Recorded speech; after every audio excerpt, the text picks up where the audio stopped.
म्हणून आज काय तिचं नाव का घेऊन ते काय सांगणार? हा, मला नाही वाटत तुम्हाला रात्रभर झोप लागेल. हा, सांगू का मग? सांगू? हात वर करा बरं. किती जणांना इच्छा आहे बायकोचं नाव का घेऊन यायचे? ऐका ऐका ऐका, हात वर करा ना. बायकोचं नाव का घेऊन यायचे? बहुमत झालं तर सांगतो मी. तुम्ही इतके तर ताब्यात आहे, काय नाव घेता तुम्ही?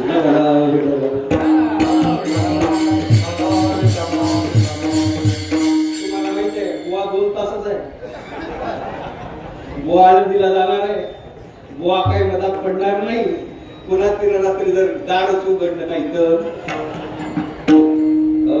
आणि ज्याने हात वर करण्याची हिंमत दाखवली, खरं सांगू का, त्यांच्या इथं आल्याच नसते.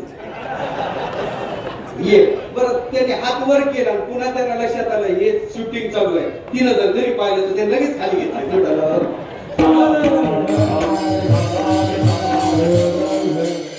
म्हणून ते काही सांगतच नाही. राहू देतो तेवढं सांगत नाही. राहू देतो. हा, तुम्ही खूपच शांत झाले हो. सगळा जीव येणे कानात ऐकलं तेवढंच ऐकायला. ऐका, घेऊ नये याचा अर्थ ताब्यात जाऊ नये. विडवलं यावं कोणाचं? ऐका, यावं कोणाचं? देव आणि संतांचं नाम चिंतन करावं. त्याने होते काय? जीव पुण्यवंत होतो. तुकोबाराला विचारलं महाराज, हे केवळ आम्हालाच सांगता का आपल्या जीवनात त्या संतांच्या नामाची काही साधना करता? तुकोबाराने भल्या माणसा, फुकट महालात जर पदरात पडत असेल तर माझी वाचा त्या संतांच्या नामाला तू कितीच काय पडू देणार आहे? नेथे माझी वाचा तुटी.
सोडतो म्हणजे आनंद सोडतो, रसवेश अलंकार सोडतो आता.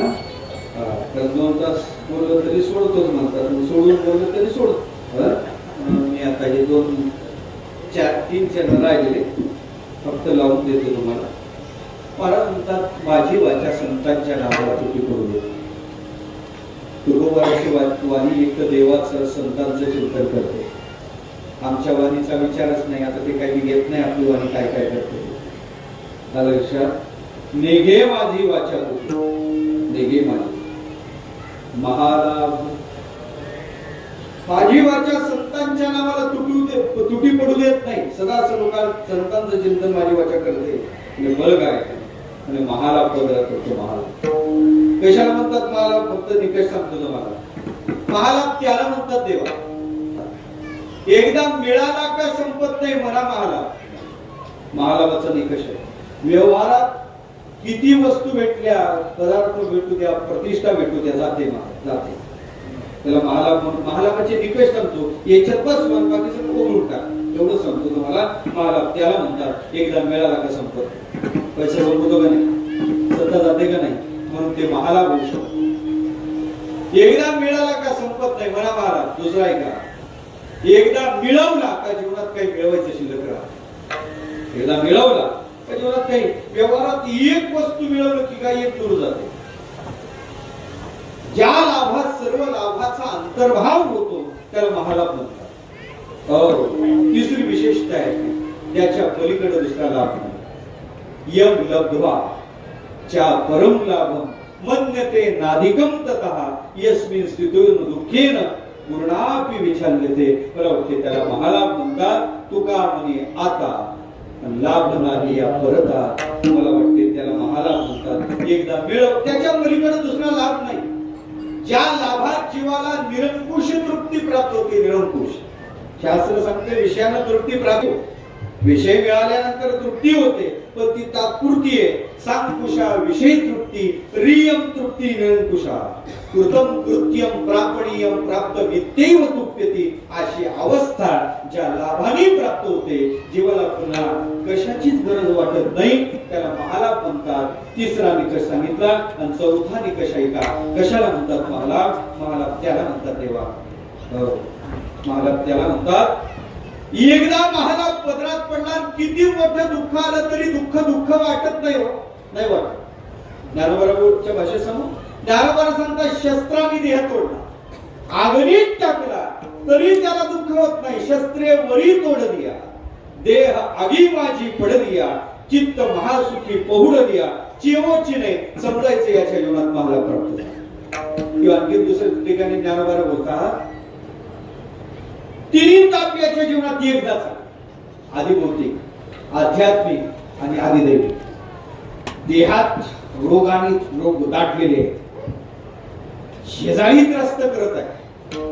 लोकही नीट बोलत नाही. लोकही निंदा करू लागले. देहातही रोग झाले. निसर्गही कोपलेला. देही उपजे रोग कमी आहे. हे घडलं. दैवे अतिवृष्टी का अनावृष्टी राजकीय लुटीला झाला कष्टी भूती उपद्रव दिला ताडीला अथवा निस्तेजला. हे तिन्ही ताप त्याच्या जीवनात एकदाच आले. ऐका एक ताप आला तरी आम्ही डोकं धरून बसतो. अहो तीच बिघडलं तरी आमचं डोकं दुखते. इथं त्रिविध ताप एकदा जीवनात आले तरी त्याला दुःख होत नाही. समजायचं त्याच्या मला प्राप्त झाला. त्रिविध मुख्य आगवे उपद्रवाची वेळावे वरी पडली आहे नव्हे वाकुडा जो. त्रिविध ताप त्याच्या जीवनात आल्यानंतर तो त्या तापानं कधीच अशा प्रकारचा संतप्त होत नाही. उलट तो संतृप्त असतो. ही ज्याची स्थिती आहे मला वाटते समजायचं त्याच्या जीवनात महालाभ प्राप्त झाला आणि महालाभ संतांच्या साधनेने प्राप्त होतो. हो एकच प्रमाण सांगतो. एकच प्रमाण महालाभ त्याला म्हणतात तेव्हा. खर्चे ना, खुंटे ना, चोर लुटे ना, बढत दिन सवाय. हो खर्चे ना, खुंटे, चोर ना, लुटे, बढत दिन सवायो. पायोची महिने राम रतन धन पायो. मला वाटते हा महालाभ मीराबाई नामाला सांगितला. असा महालाभ संतांच्या जीवनात संतांच्या साधनेनं आमच्या जीवनात प्राप्त होतो. म्हणून महाराज सांगतात माझी वाचा संतांच्या नामाला तुटी पडू देत नाही. महाराज पडला मला महालाभ पत्रात पडतो. जीव पुण्यवंत तो का करायचा एवढा उत्सव, काय मिळवायचं, का कष्ट कसं करायचे या उत्सवाचे, त्याचं उत्तर आहे जीवनात खरा महालाभ देवाची कृपा आहे. निरंकुश तृप्ती जीवनात प्राप्त होते. जे समाधान प्राप्त होते ते समाधान कशानंच जात नाही. असं समाधान संतांच्या कृपेनं भगवंत महाराजच्या कृपेनं आपल्याला प्राप्त होणार आहे. म्हणून हा अट्टहास हा प्रपंच करायचा मला का करायचं पुण्यवंत महालाभ पत्रात पडते. महाराज अडचणी काही काय नाही. आम्हाला इच्छा आहे हो समाधानाची, आम्हाला इच्छा आहे विसाव्याची. आम्ही काही कमी झालो का विसाव्यासाठी? जीव विसावियाच्या चाळा सैक धावा धावी करीत तसे बापुडा. किती धावलो माहितीये महाराज तुम्हाला? 184 घेतल्या धावा. या जन्मातून त्या जन्मात त्या जन्मातून इथं विसा होईल तिथं विसा होईल तिथं विसा होईल आणि तिथून इथं आलो.